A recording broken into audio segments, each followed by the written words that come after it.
सातारा पोलिसांच्या बाबतीमध्ये आमच्या सगळ्या लोकांचं मत या ठिकाणी, कारण एक नाही दोन नाही, सर्वच्या सर्व अधिकारी त्या ठिकाणी संपदाशी चुकीचं वागलेले आहेत.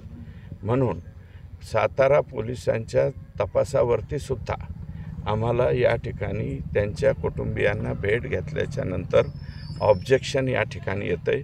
IPS दर्जाच्या महिला अधिकाऱ्याची नियुक्ती करून SIT स्थापन करून या संपूर्ण प्रकरणाची चौकशी करावी. संपदा मुंडे यांच्या बाबतीमध्ये जे घडलेलं आहे ते अतिशय दुर्दैवी आणि क्रूर पद्धतीचं त्या ठिकाणी घडलेलं आहे. तिने जे केलेलं आहे ते एका दिवसामध्ये केलेलं नाही. तिला हा जाच फेब्रुवारी-मार्च महिन्यापासून सुरू झालेला आहे आणि दोन जरी तो बदने आणि बनकर या दोघांची जरी नाव फक्त तिच्या हातावरती असली, परंतु चौकशी समितीसमोर दिलेला जो जबाब आहे आणि त्याच्यामध्ये 19/6 एक माहितीच्या अधिकारामध्ये तिने जो अर्ज केलेला आहे त्याच्यामध्ये बरेच पाटील, जायपत्रे, बदने यांची नावं घेतलेली आहे. महाडिक म्हणून कोण तिथे DYSP आहेत त्यांनासुद्धा अर्ज टाकलेला आहे. जर ह्या तक्रारीची वेळीच दखल या सर्व लोकांनी घेतली असती तर मला असं वाटतं की हा दिवस आम्हाला पाहायची पाळी आलेली नसती. आणि हॉस्पिटलमध्ये अनफिट असताना फिट द्या अशा पद्धतीचा दबाव पोलिसांकडनं त्यांच्यावरती करण्यात आलेला होता आणि पोलीसच या माझ्या जर काही बरं वाईट झालं तर त्याला जबाबदार राहतील अशा पद्धतीचं स्टेटमेंट त्यांनी चौकशीमध्ये दिलेलं आहे. ऑन ड्युटी डॉक्टर म्हणून माननीय मुख्यमंत्र्यांनी त्यांना, मला वाटतं ते जे बदने वगैरे आहेत त्यांना निलंबित केलं आहे. आता अटक बी झाल्याचं कळालं आहे. सरेंडर रात्री मला वाटतं पहाटे 5 वाजता मी ती न्यूज पाहिली आणि 5 तासापूर्वी म्हणजे रात्री 12च्या नंतर वगैरे तो सरेंडर झालेला आहे. आणि त्या हॉस्पिटलमध्ये जाऊन चेअरवरती बसून डॉक्टरांना धमक्या देणे, अनफिटचं फिट सर्टिफिकेट द्या म्हणणे, अशा पद्धतीची गैरकृत्य करत तो होता. आणि तिथल्या PIला सांगितलेलं आहे, DYSPला सांगितलेलं आहे, कदाचित मला वाटतं तिथल्या SPंकडं सुद्धा डॉक्टर संपदा मुंडेंनी तक्रार केलेली आहे. आता याच्यामध्ये आम्ही लवकरात लवकर उद्याच्याला मुख्यमंत्री महोदयांकडे जाऊन याच्यामध्ये IPS दर्जाच्या महिला अधिकाऱ्याची नियुक्ती करून SIT स्थापन करून या संपूर्ण प्रकरणाची चौकशी करावी.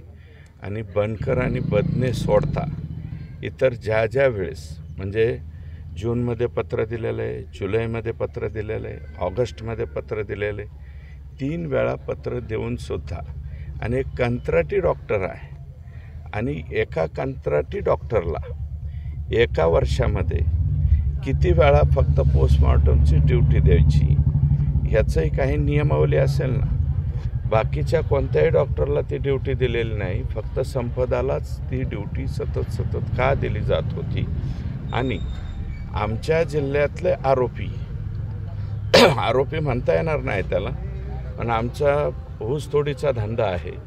मुकादमकी ही आमच्या 5वीलाच पुजलेली आहे. आमच्या इकडचा एखादा मुकादम आला आणि त्याचा 200 BP असताना, 210 मेन्शन केलेलं आहे, 110 BP असताना त्याला फिट कसं द्यायचं म्हणून आमच्या त्या लेखीने दिलेलं नाही, म्हणून सुद्धा प्रेशराईज केलेलं आहे. तेव्हा मी विनंती करणार आहे की या प्रकारामध्ये हे बनकर आणि बदने सोडता जे म्हणून ज्यांच्याकडं तक्रार केली, ज्यांनी त्या तक्रारीकडं पूर्णपणे दुर्लक्ष केलेलं आहे, मग तिथले DYSP असतील, ते धुमाळ जे आहेत, तुम्ही पाहिलं का धुमाळ किती निर्विकारपणे बोलत आहेत, त्यांची बाईट पाहिली मी आज पहाटे पाहिली. ते जसं काय मी त्या गावाचाच नाही, अशा पद्धतीने बोलतो. तुम्ही मेडिकल ऑफिसर आहात, तुमच्या मेडिकल ऑफिसरच्या अंडर असलेली मुलगी ती डॉक्टर आहे आणि डॉक्टरचा मृत्यू झालेला आहे.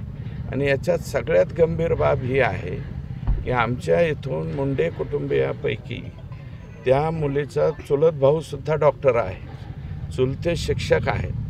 त्यांच्याकडं राहिल्यामुळं ही मुलगी डॉक्टर झालेली आहे. जर इथे असती कवडगावला तर ती कदाचित 4थी 5वीच्या पुढंसुद्धा गेली नसती. आणि चुलत भाऊ कुटुंबियांना फक्त पोलीस विचारत आहेत की तुम्ही कुठपर्यंत आले, काय झाले. मग हॉटेलच्या खोलीमध्ये जर तिने केलेलं होतं तर ती हँगिंग असताना तिचे जे व्हिडिओ वगैरे काढलेले आहेत किंवा फोटो काढलेले अद्यापही त्यांच्या कुटुंबियांना त्या बाबतीत काही दाखवलं गेलेलं नाही. आणि मग जर सुसाईड झाल्याच्या नंतर कुटुंबियाला कळवल्याच्या नंतर हँगिंग असलेली मुलगी कोणत्या अधिकारामध्ये खाली उतरवली, आम्हाला डायरेक्ट PM रिपोर्टमध्ये म्हणजे PM रूममध्ये नेल्याच्या नंतर तिथं दाखवलं जातं. याच्यामुळं हे सगळं संशयास्पद आहे. आणि जर ती एवढी निर्भीड होती, यंत्रणेशी लढत होती, तर अशी मुलगी मुळातच करेल का, हा सुद्धा याच्यामध्ये मुद्दा उपस्थित होतो. म्हणून या संपूर्ण प्रकाराची निष्पक्ष चौकशी झाली पाहिजे. माननीय मुख्यमंत्री हे संवेदनशील आहेत, आम्हाला माहिती आहे की ते 100% न्याय देतील. परंतु न्याय देत असताना सातारा पोलिसांच्या बाबतीमध्ये आमच्या सगळ्या लोकांचं मत या ठिकाणी, कारण एक नाही दोन नाही, सर्वच्या सर्व अधिकारी त्या ठिकाणी संपदाशी चुकीचं वागलेले आहेत. म्हणून सातारा पोलिसांच्या तपासावरती सुद्धा आम्हाला या ठिकाणी त्यांच्या कुटुंबियांना भेट घेतल्याच्या नंतर ऑब्जेक्शन या ठिकाणी येतं आहे. म्हणून IPS आणि लेडी महिला कर्मचाऱ्याच्या अध्यक्षतेखाली SIT स्थापन करून मुख्यमंत्र्यांनी त्याची लवकरात लवकर SIT गठीत करावी अशा प्रकारची विनंती मुख्यमंत्री महोदयांना उद्याच्याला जाऊन करणार आहे. त्यामध्ये चौकशी होईल. त्या चौकशीमध्ये निश्चितपणे निदर्शनास येईल. आणि काल मला वाटतं तिथल्या SP-नी डिनाय केलं आहे. परंतु ठीक आहे, आम्ही बी त्याच्यावरती डायरेक्ट आरोप करत नाही. पण जे काही चौकशी समितीच्या पुढं संपदा मुंडेंनी स्टेटमेंट दिलेलं आहे त्याच्यामध्ये जो उल्लेख आहे त्या प्रत्येक उल्लेखाची चौकशी झाली पाहिजे असं कुटुंबीय आणि माझंसुद्धा स्वतःचं मत आहे. ना, कारण आता गडबडीमध्ये आमचं कुटुंब त्या ठिकाणी गेलं, तिथे डॉक्टर उपस्थित नसल्यामुळं तिचं जे आहे ते पोस्टमॉर्टम सातारला त्या ठिकाणी जाऊन केलं आहे.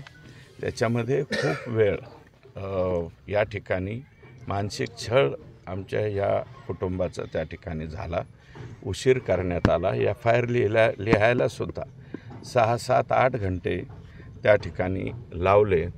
म्हणून आमचे इथलं आल्याच्या नंतर लक्षात आलं आहे की कुटुंबियाला अजून काही सप्लिमेंटरी म्हणजे पुरवणी जबाब त्या ठिकाणी द्यायचे आहेत. तर त्या मला वाटतं सातारच्या पोलिसांनी तिकडे बोलू नये, त्याच्याऐवजी पोलिसांनी इकडे येऊन त्यांचे जबाब घ्यावेत. आणि जबाब घेतल्याच्या नंतर मग, परंतु आग्रही मागणी आमची ही आहे की SIT याच्यामध्ये झाली पाहिजे आणि आमच्या मुलीला न्याय त्या ठिकाणी मिळाला पाहिजे. आमचं लेकरू इथून एवढं शिकून आणि झिरो कसल्याही प्रकारचा 1 रुपयाचं डोनेशन न लागता तिचा मेरिटवरती नंबर लागलेला आहे आणि मेरिटवरती पास होऊन ते लेकरू तिकडं गेलेलं आहे, नोकरी करतं आहे. आणि नोकरी करीत असताना तुम्ही जर अशा पद्धतीने प्रेशराईज करून एखाद्या मुलीच्या जबाबदार होत असतील तर याच्यामध्ये 306 कलम लागेल हे आम्हाला माहिती आहे. परंतु पुरवणी जबाबामध्ये किंवा तपासामध्ये जर वेगळ्या काही बाबी त्या ठिकाणी निदर्शनास आली तर आणखी गंभीरसुद्धा गुन्हा याच्यामध्ये कलम लागावेत अशा प्रकारची अपेक्षा कुटुंबियांची आहे आणि माझीसुद्धा त्या ठिकाणी राहणार.